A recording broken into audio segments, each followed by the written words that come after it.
Good morning বন্ধুরা, welcome back to my channel Rinki's fusion hub. কেমন আছেন আপনারা সবাই? আশা করি আপনারা সবাই খুব ভালো আছেন, আমরাও ভালো আছি।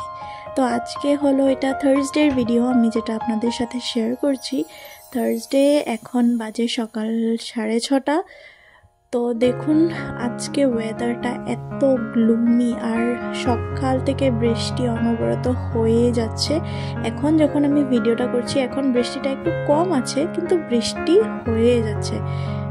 এরকম না যে বৃষ্টি লাইক শেষ হয়ে গেছে। আর দেখতেই পাচ্ছেন কিরকম কুয়াশা হয়ে আছে। তো সকালে উঠে বাসি কাজ সব কমপ্লিট করে আজকে থার্সডে পুজোটা দিয়ে দেওয়া হয়ে গেছে। তারপর থেকে ভিডিওটা আমি আপনাদের সাথে শেয়ার করব, আজকে কি করি সারাদিন সেগুলো।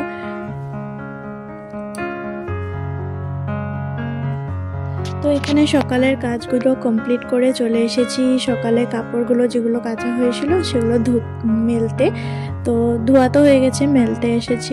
তো আজকে ওয়েদারটা তো তেমন কিছুই নেই, রোদ টোদ কিছুই নেই, পুরো গ্লুমি ওয়েদার, বাট স্টিল একটা হাওয়া আছে। তো হাওয়াতে কাপড়গুলো যেটুকু শুকানোর শুকিয়ে যাবে, কারণ কি ওয়াশিং মেশিনে ধোয়া তো, আর ড্রায়ারটাও করে দিয়েছিলাম, তো তাই জন্য বেশি সময় লাগবে না কাপড়গুলো শুকোতে। তো এদিকে সকালের কাজ তো হয়ে গেছে। দুপুরের এখানে কি রান্না করব সেগুলো রেডি করে নিয়েছি। ডালটা সিদ্ধ করে রেডি করে নিয়েছিলাম। তারপর এখানে পালং শাক এনেছিল, সেটাও কেটে নুন দিয়ে মেখে ভালো করে ধুয়ে টুয়ে আর রসুন কেটে সব রেডি করে নিয়েছিলাম।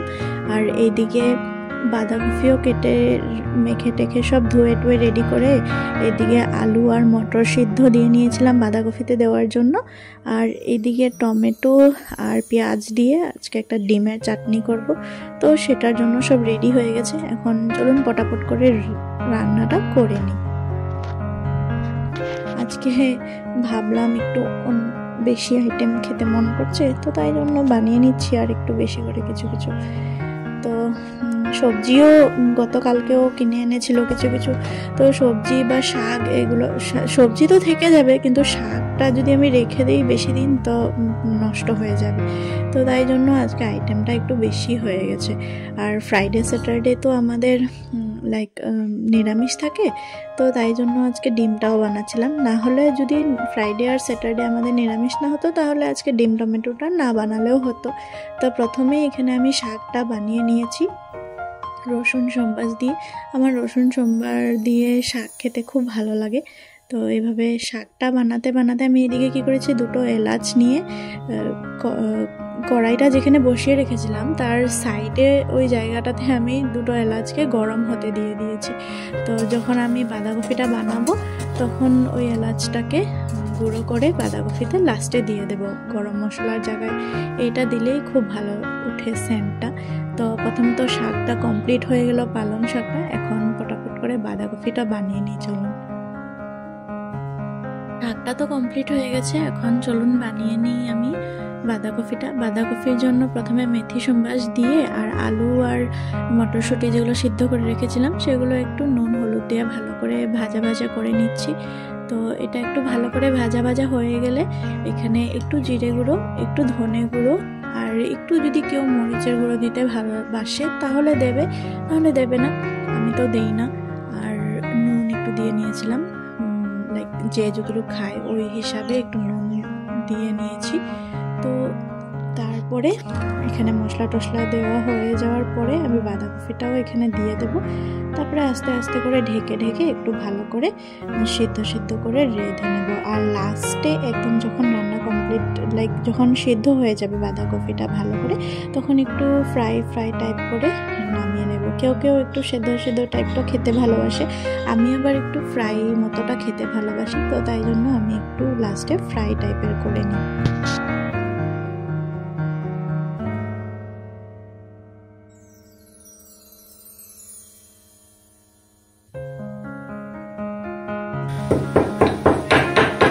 আমি যে এলাচ দুটো গরম করে রেখেছিলাম সেগুলোকে গুঁড়ো করে নিচ্ছি। আর লাস্টে একটু ঘি দেবো বাঁধাকপিটাতে, আর এলাচ গুঁড়োটা দিয়ে একটু ভাজা করে নামিয়ে নেব। তাহলে বাঁধাকপি বানানো কমপ্লিট।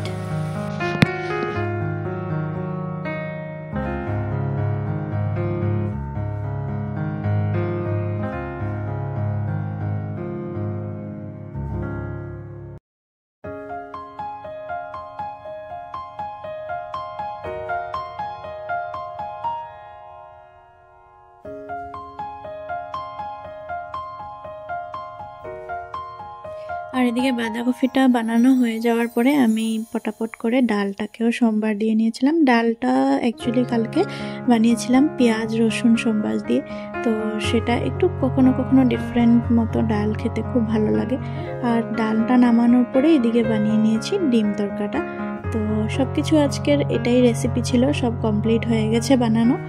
তো বন্ধুরা, আজকের ভিডিওটা এইখানে অবধি শেষ করছি। দেখা হবে আবার নতুন একটা ব্লগ নিয়ে।